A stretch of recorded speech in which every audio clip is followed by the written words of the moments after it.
भारत माता की जय दोस्तों। जस्ट फॉर नॉलेज में आप सभी का स्वागत है। अभी तक मैंने आपको इंग्लिश में टॉपिक पढ़ाए थे, आज हम स्टैटिस्टिक्स का टॉपिक हिंदी में पढ़ेंगे। ओके, तो स्टैटिस्टिक्स को क्या बोलते हैं? सांख्यिकी। मीनिंग ऑफ स्टैटिस्टिक्स, सांख्यिकी का अर्थ are numbers that have been collected in order to provide information about something. जब हम कोई इंफॉर्मेशन कलेक्ट करते हैं एंड डिफरेंट डेटा कलेक्ट करते हैं, ठीक है, एंड वो हमें किसी इंफॉर्मेशन को प्रोवाइड करती है, किसी रिजल्ट तक पहुंचाती है, उसको हम क्या कहते हैं? उस प्रक्रिया को क्या हम बोलते हैं? स्टैटिस्टिक्स। किसी स्थिति आदि के विषय में जानकारी उपलब्ध कराने के लिए संग्रहित तथ्यात्मक संख्याएं एवं आंकड़े। ठीक है। डेफिनेशन ऑफ स्टैटिस्टिक्स, सांख्यिकी की डेफिनेशन: आंकड़ों अनुसंधान किसी विभाग में तथ्यों की संख्या के रूप में ऐसे विवरण होते हैं जिन्हें एक दूसरे से संबंधित रूप में प्रस्तुत किया जाता है।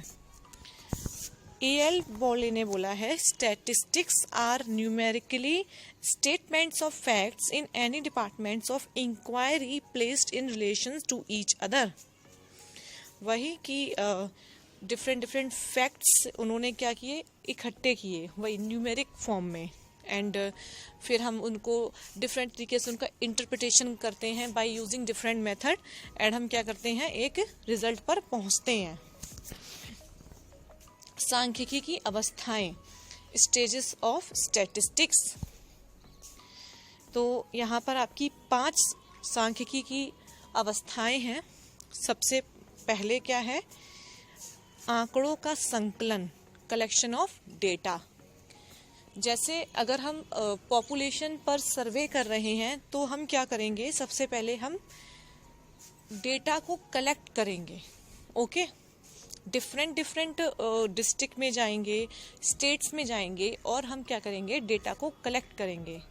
अगर हम ये सर्वे कर रहे हैं कि मेल्स एंड फीमेल्स का रेशियो क्या है, फिर हम ऐसे डेटास को कलेक्ट करेंगे। ठीक है। And second one is organisation of data. फिर जब हमने सारे डेटा को कलेक्ट कर लिया, उसके बाद हम क्या करेंगे? उसको ऑर्गेनाइज करेंगे, संगठित करेंगे, ठीक है, व्यवस्थित करेंगे। और वो हम किसके थ्रू करेंगे? स्टैटिस्टिक्स की बात कर रहे हैं तो हम उसमें टैली बार का यूज करते हैं। ठीक है, तो हम इसका एग्जाम्पल देख लेते हैं।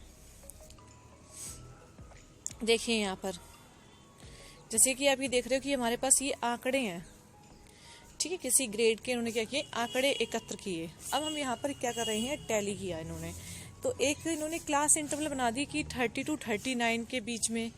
ठीक है। अब यहाँ पर आप कोई भी ले सकते हो कि यहाँ से इतने एरिया में, कि जैसे उत्तर प्रदेश के इस डिस्ट्रिक्ट से लेकर इस डिस्ट्रिक्ट तक कितने रेशियो है मेल एंड फीमेल की। ठीक है, तो उसके लिए हम ऐसे इसका सर्वे कर सकते हैं, ऐसे हम टेलीग्राफ बना सकते हैं। ठीक है, तो जैसे इन्होंने 30 to 39 देखा, तो इसमें आपके जितने भी 30 से 39 के बीच में आएंगे, हम यहाँ पर ऐसे टैली मार्क लगा देंगे। तो ये इस फॉर्म में हम टैली करते हैं। देर आफ्टर हमें फ्रीक्वेंसी पता चलती है कि इतने से इतने बीच में कितने लोग आते हैं, एक एवरेज अमाउंट लेते हैं। स्टैटिस्टिक्स में हमेशा एक मीन्स एवरेज लिया जाता है, या फिर एक प्रिडिक्टेबल वैल्यू होती है। अब बिल्कुल आप ये कहो कि एक हमें सटीक जवाब मिलेगा, वो नहीं है। ठीक है, तो ये इसका ड्रॉबैक में भी आ जाता है। बट यहाँ पर हम क्या करते हैं? ओवरऑल सर्वे को लेके एक एवरेज निकालते हैं। फिर इसके बाद आप देख सकते हैं कि यहाँ पे हम लोगों ने क्या किया है? हिस्टोग्राम का यूज़ करते हुए इसको एक ग्राफिकल रूप में इसको दिखाया है, एक ग्राफिकल रिप्रेजेंटेशन की है यहाँ पर, कि डिफरेंट उसमें डेटा में क्या इफेक्ट पड़ा है। या फिर हम ऐसे सोच सकते हैं, हम ईयर्स के अकॉर्डिंग देख सकते हैं। पॉपुलेशन का एग्जांपल लिया जैसे मैंने, कि पॉपुलेशन का कि 1990 में कितने यहाँ पे अगर जैसे मान लो हम ईयर्स लिख दें कि 1990, 1991, 1992, ठीक है, एंड हम ये ले लें कि इतने से इतनी पॉपुलेशन है, तो हम ये देख सकते हैं कि इतनी इस मतलब 1990 से कितनी बढ़ी है। या फिर हम ये देख सकते हैं जैसे हमने 2020 का सर्वे ले लें कि किस महीने से किस महीने तक कोरोना वायरस कितना बढ़ा था, या फिर हम डेथ की कितने लोग की मृत्यु हुई, तो उसका भी हम एक डेटा कलेक्ट करके सर्वे कर सकते हैं एंड हम ये ग्राफ की हेल्प से देख सकते हैं कितना रेशियो इंक्रीज हो रहा है, कितना डिक्रीज हो रहा है। तो यहाँ पे हम बहुत सारे एग्जांपल्स ले सकते हैं। तो जब ऑर्गेनाइज हो गया तो उसके बाद प्रेजेंटेशन, तो प्रेजेंटेशन भी अभी हमने देखा जैसे कि टेबल में या फिर ग्राफ में डायग्राम्स, जैसे हमने पाई चार्ट का यूज़ कर लिया। यहाँ पे आप डिफरेंट ग्राफ्स देख सकते हैं, जैसे लाइन प्लॉट है, लाइन ग्राफ भी है यहाँ पर, ओके, सर्कल ग्राफ है, इसको हम पाई चार्ट भी बोलते हैं, स्टेम एंड लीफ प्लॉट है। तो they are different graphs, okay, bar graph भी होते हैं, हिस्टोग्राम हो गए। तो यहाँ पे हमारे पास डिफरेंट ग्राफ्स हैं जहाँ से हम ये डायरेक्टली देख सकते हैं, जिसको देख के तुरंत अनुमान लगाया जा सकता है कि क्या रेशियो है किसी भी चीज़ की, या फिर हम किसी प्रोडक्ट का सर्वे किया है, जिस चीज़ के बारे में आपने सर्वे किया है, तो हम ये यहाँ से देख सकते हैं, डायरेक्टली ये देखा जा सकता है कि कितना इंक्रीज़ या फिर कितना डिक्रीज़ हो रहा है, क्या रीजंस हैं क्या नहीं, हम इसको स्टडी कर सकते हैं ग्राफ को प्रॉपरली। तो ये हमें एक बहुत ही फ्रिक्वेंट वे होगा कि हम किसी चीज़ पे डिसीजन लें, और हम जल्दी डिसीजन ले सकते हैं with the help of graph.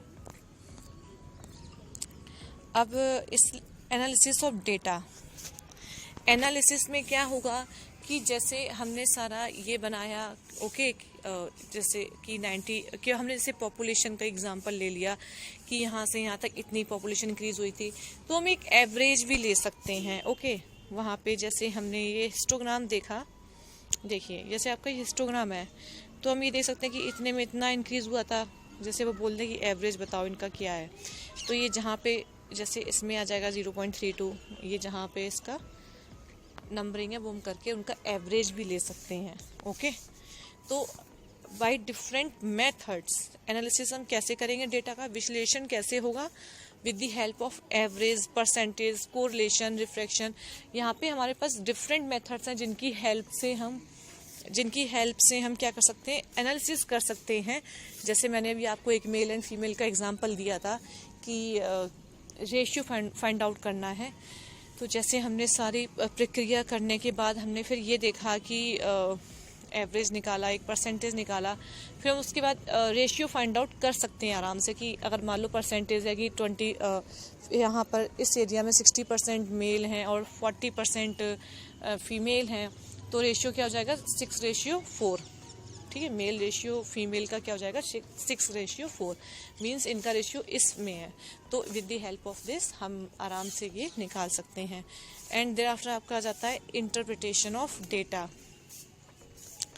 तो वही बात है कि जैसे हमने इनकी हेल्प दी तो हमें एक क्या मिलता है, एक रिज़ल्ट मिलता है, हम उस डेटा के हेल्प से एक रिज़ल्ट तक पहुंच सकते हैं। जब हमने उसको डेटा को इंटरप्रेट किया, आंकड़ों का निर्वाचन, ठीक है, जब हमने निर्वाचन किया, टूल्स में क्या आएंगे, और औसत प्रतिशत का विस्तार विभिन्न आर्थिक चारों के संबंध की डिग्री। हम जब उसको ये देख लेते हैं कि हाँ, कि अभी मैंने आपको एग्जांपल दिया कि फीमेल और मेल क्या कैसे 6:4 में है, तो हमने इसमें क्या देखा कि भाई यहाँ पे मेल्स ज़्यादा हैं फीमेल के कंपैरिजन में, ओके। तो ये हमने एक रिज़ल्ट निकाला। ऐसे ही और भी आप एग्जांपल ले सकते हो। मैं आपको एक बिजनेस से रिलेटेड एग्जांपल दे सकती हूँ।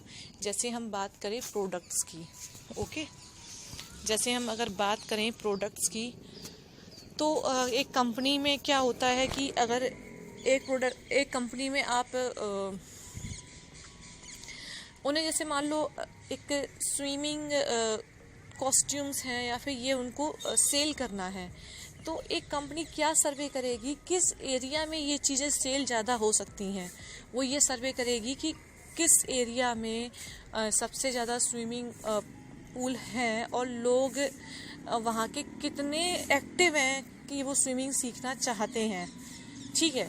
तो वो पूरा वो सर्वे करेगी और फिर उसे उन आंकड़ों के आधार पे, ठीक है, पहले कलेक्ट करेगी, फिर देखेगी हाँ इस एरिया में ज़्यादा है एंड इस एरिया में कम है, इस एरिया में लोगों को, जैसे दिल्ली में लोग ज़्यादा स्विमिंग करते हैं, है ना, तो उस के आधार पर लोग क्या करेंगे कि अपने कॉस्ट्यूम को वहाँ पे सेल करेंगे स्विमिंग के। तो इस तरीके से बहुत से बेसिस पे बहुत अलग अलग एग्जांपल हो सकते हैं, जिससे हम इन आंकड़ों का पूरा देख सकते हैं कि स्टैटिस्टिक्स कहाँ कहाँ लगती है, ठीक है। सांख्यिकी का प्रयोग बहुत जगह पर होता है, कॉमर्स फील्ड में, साइंस के फील्ड में, बहुत जगह पर। तो ये हम नेक्स्ट वीडियो में पढ़ेंगे। ओके, सबसे पहले आप बताइए, पहला क्वेश्चन सांख्यिकी क्या है, एंड दूसरा है आपका सांख्यिकी अध्ययन की अवस्थाएं उदाहरण सहित बताइए। इस क्वेश्चन के आंसर देते हुए आप लोग को पता लग सकता है कि आप लोगों ने कितना सीखा। So thank you so much दोस्तों। जय हिंद, जय भारत।